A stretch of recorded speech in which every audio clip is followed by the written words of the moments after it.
June 30th, 1857. A British compound in Lucknow, northern India. 1,500 British soldiers, civilians, women and children, watched from behind hastily built walls as thousands of rebel sepoys surrounded them.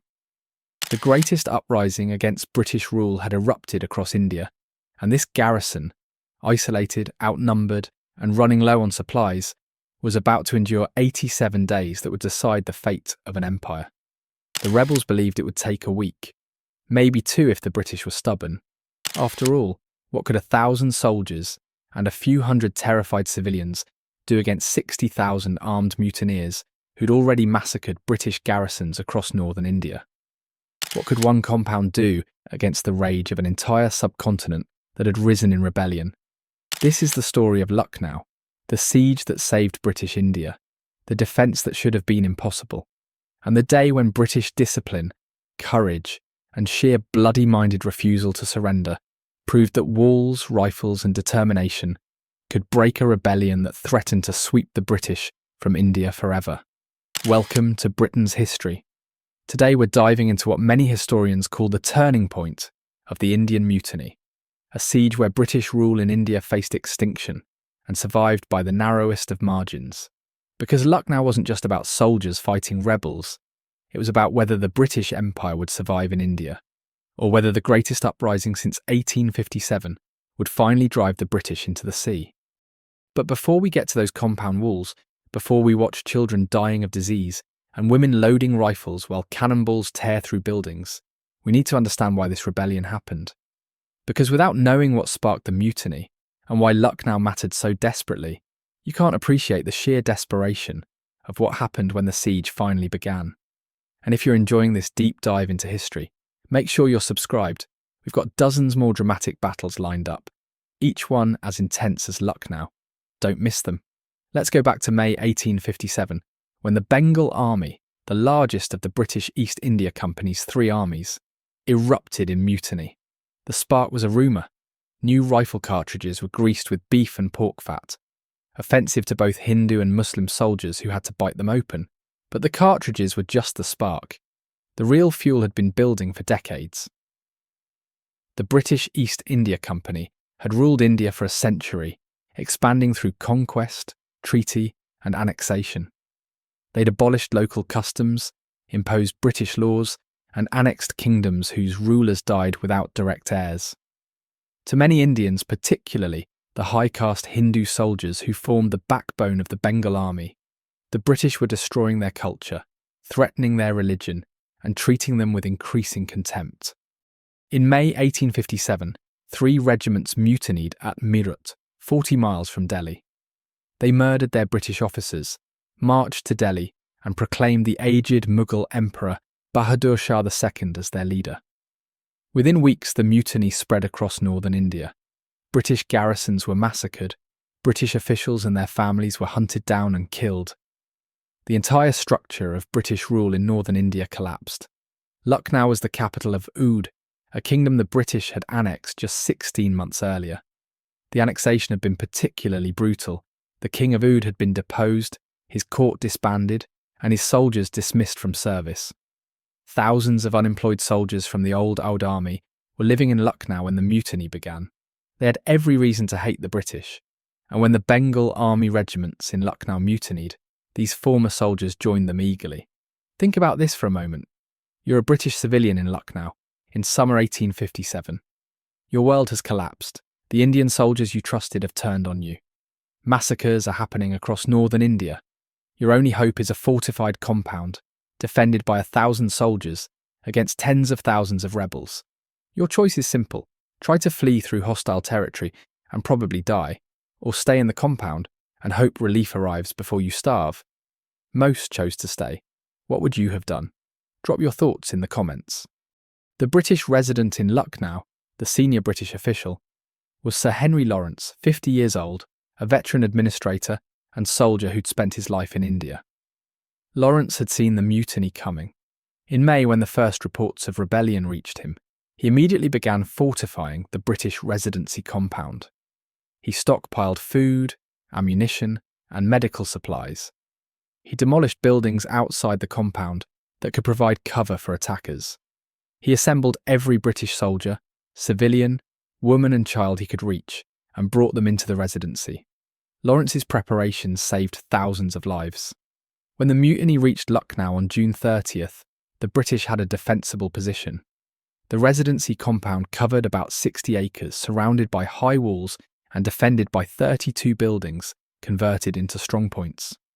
Lawrence's garrison numbered about 1,700 people, 927 British soldiers, 765 loyal Indian troops, and about 1,000 civilians, including 400 women and children. Against them, the rebels could field perhaps 60,000 armed men, former soldiers of the Bengal army, disbanded troops from the old forces, and thousands of civilians who joined the rebellion. They had artillery captured from British arsenals. They occupied the city surrounding the residency, and they were determined to massacre every British soul in Lucknow. The siege began on July 1st.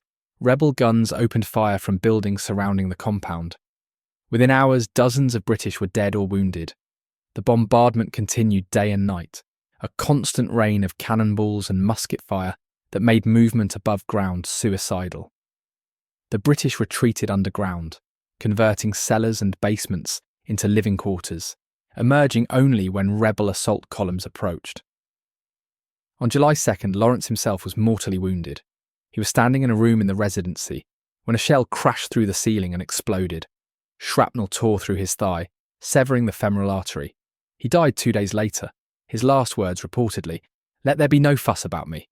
Let me be buried with my men." Command passed to Colonel John Inglis, a steady Scottish officer who would hold the compound for the next 84 days. Here's a question worth considering. Lawrence brought civilians into the residency knowing it would be besieged. He could have ordered them to flee toward British-held territory instead. Was keeping them in Lucknow the right decision? They'd probably have been massacred trying to flee, but in the compound they endured 87 days of bombardment, disease, and starvation. Was it worth it? Let me know in the comments. The conditions inside the residency were beyond description. 1,500 people crammed into cellars and underground rooms, living in darkness and filth. The temperature outside reached 120 degrees Fahrenheit. Below ground, in rooms packed with bodies, it was even hotter. Water was rationed, 1 pint per person per day, for drinking, cooking and washing. Food was scarce and getting scarcer. The garrison slaughtered their horses and ate them. Then they ate the grain that had been meant for the horses. Then they ate anything they could find. Disease spread rapidly. Cholera, dysentery, smallpox and scurvy killed more people than rebel bullets. The smell was horrific. Wounded men lay in corners, their wounds festering in the heat. The garrison doctors worked miracles with almost no supplies, performing amputations without anaesthetic, treating cholera with nothing but water and prayers, watching men die because they lacked medicines that would have saved them in any normal hospital. Dead bodies couldn't be buried properly. They were dragged out during lulls in the fighting and hastily covered with earth. The cemetery grew every day. Graves were dug so close together that they overlapped. Flies swarmed everywhere. The latrines overflowed. Women tried to maintain some semblance of cleanliness, but it was impossible. They washed wounds, nursed the sick, loaded rifles for the soldiers, and tried to keep their children alive in conditions that would have broken most people. Some women took active roles in the defence. Catherine Bartram nursed wounded soldiers, while her infant son grew weaker from lack of food. Julia Inglis, the commander's wife, organised the women into nursing shifts and helped maintain morale when everything seemed hopeless. These weren't trained nurses or soldiers. They were officers' wives, missionaries' daughters, and civilian women who'd come to India expecting a comfortable colonial life. Instead, they found themselves loading muskets while cannonballs tore through the walls around them. Children suffered worst of all. 64 children died during the siege, killed by shellfire, disease, or simple malnutrition. There wasn't enough milk. There wasn't enough medicine. Mothers watched their babies waste away and could do nothing. One woman described holding her dying daughter while cannonballs crashed into the building above them, not knowing which would kill her child first, disease or rebel artillery. but the British held. Every day, rebel assault columns attacked some section of the perimeter. Every day, British soldiers and loyal Indian troops drove them back.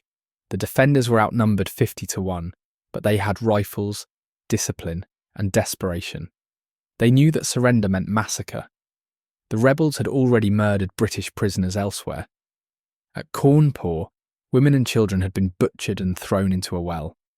Everyone in Lucknow knew what awaited them if the walls fell. The garrison fought with the ferocity of men and women who knew there was no alternative to victory. The daily routine was exhausting beyond belief. Soldiers manned the walls in 4-hour shifts, but there was no real rest between shifts. When you weren't on the walls, you were helping repair fortifications damaged by bombardment, or moving ammunition, or burying the dead, or trying to sleep despite the constant cannon fire. Officers led from the front. Lieutenant Colonel James Neal was killed leading a counterattack. Captain Francis Birch died defending the Bailey Guard Gate. Major Anderson was shot through the head while directing artillery fire. The officers died alongside their men, and their example kept the garrison fighting when exhaustion and despair threatened to break them. The rebels tried everything. They dug mines under the walls. The British countermined, and savage underground fights erupted in the darkness as sappers met miners with pickaxes and pistols. These underground battles were nightmares of close combat in total darkness. Men fighting by feel and sound, never knowing if the roof would collapse and bury them all. They built siege batteries close to the compound. British artillery destroyed them in desperate nighttime raids where soldiers crept through rebel lines, spiked the enemy guns, and fought their way back to the compound. They launched mass assaults. British rifle fire cut them down. The Enfield rifle, ironic given that cartridge controversy had sparked the Mutiny, now killed rebels by the hundred as they charged the walls. They bombarded the compound day and night. The British endured, retreating deeper underground, emerging only to fight. August came, and hope began to fade. Food was almost gone. The wounded were dying from lack of medical care. Disease was killing more people every day than rebel bullets. Everyone was exhausted. Soldiers were on duty 20 hours a day, snatching sleep in brief intervals, always ready to rush to whichever section of the perimeter was being attacked. The question wasn't whether relief would arrive. The question was whether anyone would still be alive when it did. Then, on September 25th, 87 days into the siege, a lookout heard something impossible. Bagpipes. Somewhere beyond the rebel positions, someone was playing "The Campbells Are Coming." It was the most beautiful sound anyone in the residency had ever heard. Relief was finally arriving. General Henry Havelock had been fighting his way toward Lucknow for 2 months. His relief column, just 2,500 men, had fought through rebel armies 10 times their size, winning battle after battle through British discipline and firepower. Havelock had lost hundreds of men reaching Lucknow. Now, on September 25th, his Highland soldiers, led by the 78th Highlanders with their pipers playing, were fighting through Lucknow streets toward the residency. The relief was chaos. Havelock's column fought street by street, house by house, through Lucknow's narrow lanes while rebels fired from windows and rooftops. The city had become a maze of barricades and sniper positions. Every intersection was a killing ground. The Highlanders lost men with every step, shot down by rebels they couldn't see, killed by fire from buildings they'd already cleared. But they kept coming, their pipes playing, their officers shouting encouragement, their rifles firing constantly. The 78th Highlanders led the assault, their pipers playing "The Campbells Are Coming" as they fought through streets choked with debris and bodies. Behind them came the 84th Regiment, the Sikh soldiers of the Punjab Infantry, and Havelock's artillery blasting holes in buildings that harboured rebel snipers. The fighting was brutal. Hand-to-hand combat in courtyards, musket duels across narrow alleys, soldiers bayoneting rebels in doorways and then pushing deeper into the city. Havelock lost 535 men, killed or wounded, fighting the 2 miles from his entry point to the residency. By evening they'd reached the compound. Women and children, who'd survived 87 days of hell, wept when they saw British soldiers in proper uniforms, fresh from the outside world, proof that they hadn't been forgotten. Some women fainted from relief. Others laughed hysterically. Children who'd barely spoken in weeks suddenly found their voices, crying out for the soldiers they'd been told were coming. The garrison soldiers, exhausted and filthy, embraced Havelock's men and wept openly. For a few hours it seemed the nightmare was over, but the relief wasn't a rescue. Havelock didn't have enough men to evacuate the compound. Instead, he and his 2,500 troops joined Inglis's exhausted garrison. They'd brought fresh ammunition and some supplies, but now there were even more mouths to feed, and the rebels still surrounded them. The siege would continue. Worse, Havelock himself fell ill. The veteran general who'd fought across northern India, who'd won battles against impossible odds, who'd brought hope to Lucknow's desperate garrison, died of dysentery on November 24th. He never left the residency he'd fought so hard to reach. He was buried in the compound, just another casualty of the siege that had already claimed so many lives. The final relief came on November 16th. General Colin Campbell, the veteran Highland officer who'd commanded the Highland Brigade at Balaclava, arrived with a massive relief column of 4,000 troops and heavy artillery. Campbell's force wasn't here to reinforce the garrison. It was here to evacuate everyone and abandon the residency entirely. The compound was indefensible against the massed rebel armies gathering in Lucknow, and Campbell knew it. The evacuation took 3 days, under cover of Campbell's artillery and infantry. The entire garrison, soldiers, civilians, women, children, wounded, filed out of the compound they'd held for 140 days. They marched through streets lined with rebel bodies, past buildings pulverized by artillery, through a city that had become a battlefield. Behind them, the residency burned, its walls scarred by cannonballs, its grounds filled with graves. The casualties tell the story of what had happened. Of roughly 1,700 defenders at the siege's start, perhaps 600 survived unwounded. Another 2,000 civilians, soldiers and loyalists died, killed in battle, executed as prisoners, or dead from disease. The rebels lost perhaps 5,000 to 10,000 killed in their assaults on the compound. It was one of the longest and bloodiest sieges of the Victorian era. The strategic consequences were immense, Lucknow held.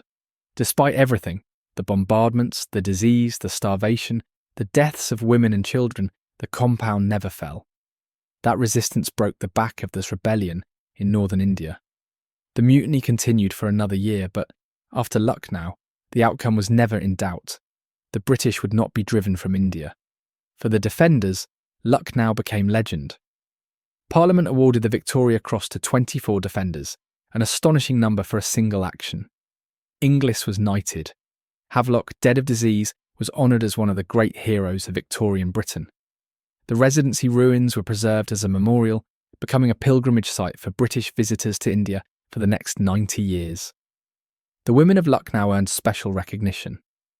Victorian society struggled to comprehend women who'd loaded rifles, nursed wounded under fire, and buried their children while cannonballs crashed overhead, but their courage couldn't be denied. Queen Victoria herself wrote to commend them. They proved that British determination wasn't limited to soldiers in red coats. From the Indian perspective, Lucknow represented something darker. The mutiny had many causes: religious grievances, political resentment, economic exploitation. The siege and its bloody suppression hardened attitudes on both sides. After 1857, the British East India Company was abolished. The Crown took direct control of India. The relationship between Britain and India, already unequal, became more distant and authoritarian. But the military lessons were clear. A well-fortified position, defended by disciplined troops, could hold against vastly superior numbers if the defenders had ammunition, food, and the will to resist. Lucknow proved again what Malta, Gibraltar, and a dozen other sieges had shown. Walls and courage could break armies that outnumbered defenders 10 or 20 to 1. The residency ruins still stand in modern Lucknow, preserved by the Indian government as a historical monument. The graves remain: British soldiers, civilians, women and children who died defending a compound most had never heard of, until they found themselves trapped inside it. Walking through those ruins today, you can still see the cannonball scars on the walls. Still imagine what those 87 days must have been like. In 1947, when India gained independence, the British left Lucknow's residency ruins as a memorial. The Indian government maintained them, not as a celebration of empire, but as a reminder of what happened when cultures clashed, when miscommunication and resentment exploded into violence, when ordinary people, British and Indian, became caught in events beyond their control. The pipes that announced Campbell's relief became legendary. The Campbells Are Coming became synonymous with rescue at the last moment, with hope arriving when all seemed lost. For generations of British schoolchildren, Lucknow and its bagpipes were as famous as Waterloo or Trafalgar, a moment when British courage faced impossible odds and refused to break. That courage had begun in June 1857, when 1,000 soldiers and civilians chose to hold a compound rather than flee into hostile territory. They endured 87 days that tested the limits of human endurance, and they held. If this is the kind of history that fascinates you, the desperate sieges, the impossible defences, the moments when ordinary people became extraordinary, then you know what to do. This channel exists because these stories deserve to be told, even when they're complicated, even when they force us to confront uncomfortable truths about empire and resistance. What other sieges shaped the Victorian era, the defence of Rorke's Drift, the fall of Khartoum, the moments when walls were all that stood between survival and disaster? Drop your suggestions below. Thank you for watching Britain's history. The stories that mattered, told the way they deserved.